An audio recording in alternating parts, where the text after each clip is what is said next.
పైసలకు అమ్ముడు పోయేటోళ్ళు లేకపోతే బెదిరింపులకు దౌర్జన్యాలకు పాల్పడే పార్టీలే కనబడుతున్నాయి. సో అలాంటి పార్టీలలో ఒక సిద్ధాంతం కోసం పూర్తి స్థాయిలో అడవి బాట బట్టి పోరాటం చేసిన వీళ్ళు సమాజంలోకి వచ్చి ఒక పార్టీని పెట్టి పార్టీ నిర్మాణం చేసి పూర్తి స్థాయిలో వాళ్ళు కనుక ప్రజల్లోకి వెళ్తే బాగుంటుంది అనే ఆలోచన చాలా వరకు కూడా ఏంది అంటే ప్రజలు యాక్సెప్ట్ చేస్తారు. ఏంది ఇక్కడ ప్రజాస్వామ్యంలో ఏంది అక్కడ నేరుగా ప్రత్యేక రాజకీయాలలో వీళ్ళు ఏంది అంటే నిలబడి కలబడి గెలిస్తే ఖచ్చితంగా కూడా మంచే జరుగుతుంది. కాబట్టి దీన్ని మనం ఆహ్వానిద్దాం, స్వాగతిద్దాం. ఎందుకంటే అడవి బాట కాదు, ప్రజాబాట కావాలి.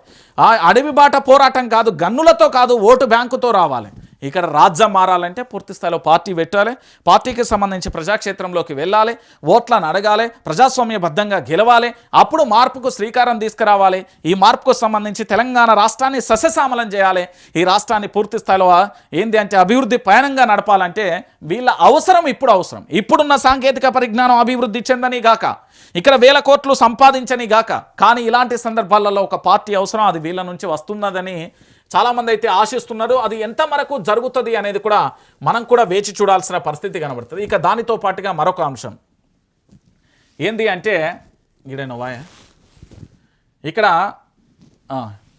బీఆర్ఎస్కు సంబంధించి గులాబీలో వారసత్వ సెగలు, కేటీఆర్ నాయకత్వంలో వరుస ఓటములు, బీఆర్ఎస్ పార్టీలో అంతర్మదన, క్యాడర్లో ప్రత్యామ్నాయ నాయకత్వంపై చర్చ, పసిగట్టిన పార్టీ అధినేత కేసీఆర్ హరీష్ రావు వర్గానికి చెక్ పెట్టేందుకు ప్రయత్నం, యువతకు అవకాశాల పేరుతో రాజకీయ వ్యూహాలు అంటూ కూడా చెప్పి ఇక్కడ ఏం లేదు. బీఆర్ఎస్ పార్టీకి సంబంధించి పూర్తి స్థాయిలో చాలా క్లారిటీగా కూడా కేసీఆర్ నేతృత్వంలో నడవడానికి హరీష్ రావు సిద్ధంగా ఉన్నారు, కేసీఆర్ నేతృత్వంలో నడవడానికి కేటీఆర్ సిద్ధంగా ఉన్నారు. కార్యకర్తలు కూడా కేసీఆర్ నేతృత్వాన్ని కోరుకుంటారు. సో కేసీఆర్ నేతృత్వంతోనే ముందుకెళ్తుంది. ఏంది అంటే కేసీఆర్ ఎప్పుడైతే ప్రెస్ మీట్ పెట్టిన తర్వాత పూర్తి స్థాయిలో వరుసగా కూడా సోషల్ మాధ్యమాల్ని మొత్తం కూడా ఎట్లా అంటే ఒక ఉద్యమమే తలపించే విధంగా ఉన్నది. కాబట్టి దీన్ని డైవర్షన్ చేయడానికి ఇలాంటి రాతలు రోతలతే దాన్ని మీరు పెద్దగా పట్టించుకోవాల్సిన అవసరం కూడా లేదు. సో కాబట్టి నేను చెప్పే అంశం ఏంటంటే తెలంగాణ ప్రాంత ప్రజలారా దయచేసి ఆలోచించాల్సిన విషయం ఏంటంటే ఇది మన వైఆర్టీవీ తెలుగు న్యూస్ ఛానల్ కదా. నేను ఇక్కడ మీకు ఒక అంశాన్ని కూడా తెర మీదకి తీసుకొస్తున్నా. ఏమని అంటున్నానంటే ఇది మన వైఆర్టీవీ ఇక్కడ ఖచ్చితంగా కూడా సబ్స్క్రైబ్ చేసుకోండి. ఈ తెలంగాణ రాష్ట్రం కోసం కదా ప్రశ్నిస్తున్నాం. ఇప్పుడు నా ఇంటి కోసమో నా కోసమో స్వార్థపూరితంగా లేని కదా, ప్రజల కోసం కదా కేసులు అయ్యి. ఎటు పోతున్నాడు రంజిత్ అన్న లైవ్కి వస్తలేడంటే అరే వరుసగా కోట్ల చుట్టూ పిచ్చి కుక్కలు తిప్పినాడు తిప్పుతుర్రు. ఏ కోటాన్ని తిరగాలి, ఏడాన్ని తిరగాలి, ఏడ పైసలు తేవాలి, యాడికి పోవాలి. సామాన్య మధ్యతరగతికి పేద కుటుంబం నుండి వచ్చిన ఒక వ్యక్తి నేను. ఆమె పోస్ట్ గ్రాడ్యుయేట్ స్టూడెంట్ను,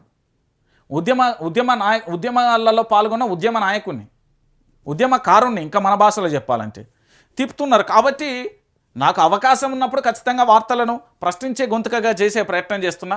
మీరు సబ్స్క్రైబ్ చేసుకోండి, లైక్ కూడా చేయర్రి.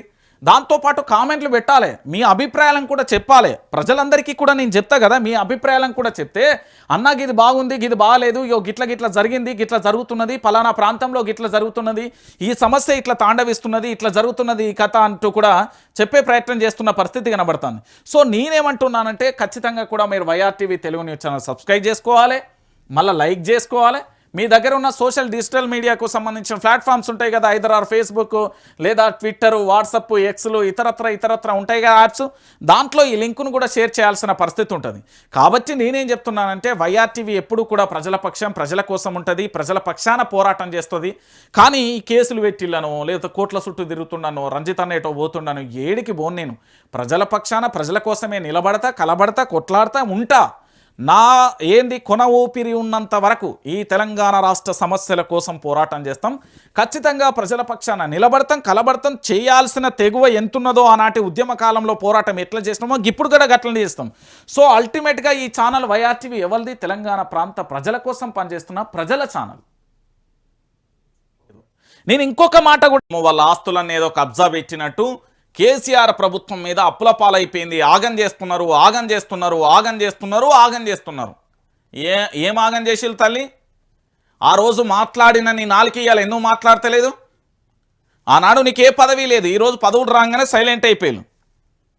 తెలంగాణ రాష్ట్రం వచ్చిన తర్వాత అభివృద్ధి దిశలో పోతే ఇవాళ మన రేవంత్ రెడ్డి గారు పతన దిశగా అడుగులు వేస్తాడు. నేను చెప్తున్నా కదా, ఆనాడు కేసీఆర్ గవర్నమెంట్లో అభివృద్ధి దిశలో వెళ్ళింది, ఈనాడు పతనం అయిపోతుంది. ఎందుకంటే ఇది అందరికీ తెలవాలి. అభివృద్ధికి కేర్ ఆఫ్ అడ్రస్గా మారితే నేడు ఏంది అంటే పూర్తి స్థాయిలో పతన దిశగా పోతుంది. ఏమని చెప్పి నువ్వు మార్పు కేసీఆర్ ప్రభుత్వం అప్పుల పాలు చేసింది, తెలంగాణ రాష్ట్రాన్ని ఆగం చేస్తున్నది, ఇవన్నీ మాట్లాడేది కదా.